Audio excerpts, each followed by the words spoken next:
Good evening. I'm Dennis and I'm a Christian.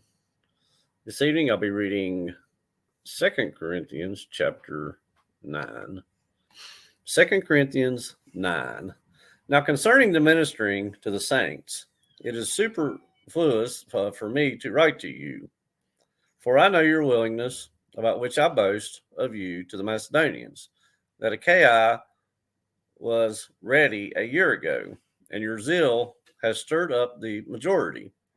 Yet I have sent the brethren, lest our boasting of you should be in vain in this respect, that, as I said, you may be ready, lest if some Macedonians come with me and find you unprepared, we, not to mention you, should be ashamed of this confident boasting.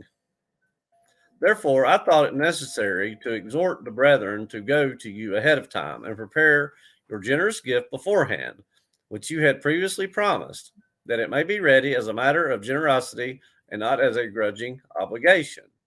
But this I say, he who sows sparingly will also reap sparingly, and he who sows bountifully will also reap bountifully.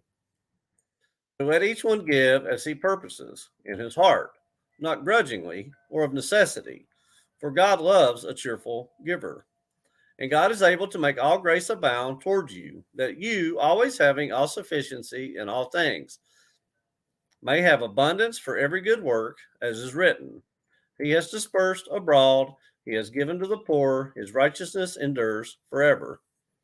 Now, may he who supplies seed to the sower and bread for food supply and multiply the seed you have sown and increase the fruits of your righteousness, while you are enriched in everything for all liberality, which causes thanksgiving through us to God. For the administration of this service not only supplies the needs of the saints, but also is abounding through many thanksgivings to God, while through the proof of this ministry they glorify God for the obedience of your confession to the gospel of Christ, and for your liberal sharing with them and all men, and by their prayer for you, who long for you because of the exceeding grace of God in you.